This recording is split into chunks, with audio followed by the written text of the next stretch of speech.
Cela fait des semaines qu'ils préparent leur voyage. L'opération « On plein Bruxelles, remplissons Bruxelles » espère réunir 20 000 personnes dans le parc du Cinquantenaire. L'Assemblée nationale catalane, ANC, et Òmnium Cultural, les deux grandes organisations séparatistes, ont affrété plusieurs charters et plus d'une centaine de bus. Les pancartes sont prêtes, le slogan est simple, Europe Wake Up. Europe réveille-toi. Lire aussi, le tribunal suprême espagnol retire le mandat d'arrêt international visant Carles Puigdemont. Lorsqu'on est allé si loin, il est difficile de faire marche arrière, assure Noëlle Lovra, présidente de l'Association des municipalités en faveur de l'indépendance, AMI, en parlant du référendum d'autodétermination organisé par le gouvernement catalan le 1er octobre. Elle reconnaît que tout est allé très vite et qu'il faudrait peut-être laisser mûrir les choses, mais sans renoncer à l'objectif ultime, se séparer de l'Espagne.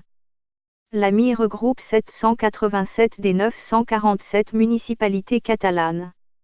Ce sont en grande majorité des villages de l'intérieur de la province. Elle a été créée fin 2011, alors que le mouvement indépendantiste commence à peaufiner son organisation et à tester sa capacité de mobilisation. Elle en est l'un des principaux relais.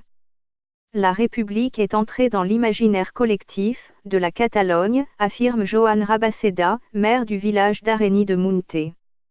Si les partis sécessionnistes remportent les élections régionales du 21 décembre, ils devront reprendre la feuille de route, votée par le Parlement régional. Personne n'est venu de Madrid nous expliquer les avantages de rester en Espagne, renchérit-il. L'édile a particulièrement confiance en Carles Puigdemont, car il a lui aussi été maire de Gérone, de 2011 à 2016, un bastion de l'indépendantisme. Lire aussi, début de campagne surréaliste en Catalogne. Arenys de Munt, 8700 habitants, est à seulement à 45 km de Barcelone mais on se croirait beaucoup plus loin. Sur elle, avenue principale bordée de vieux platanes, une énorme banderole encourage ses habitants à « voter pour être libres ». Des pancartes saluent l'arrivée de la République, « Hola República » ou exigent la liberté des « prisonniers politiques ». C'est un peu là que tout a commencé. En septembre 2009, le village organise une « consultation » sur la sécession. Le « oui » l'emporte avec plus de 90% des voix, pour une participation de 40%. Un vote sans valeur juridique mais dont l'initiative sera reprise par plus de 550 municipalités dans les années suivantes. Ce jour-là, plusieurs responsables indépendantistes, dont Oriol Junqueras, le vice-président déchu de la région et tête de liste de la gauche républicaine, ERC, actuellement en prison préventive, viennent voir ce qui se passe.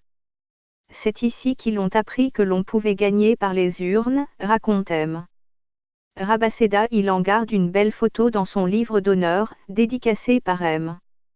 Junqueras. Quelques années plus tard, il s'y engagea, défendre le droit de vote. Il y en a une autre de Carles Puigdemont.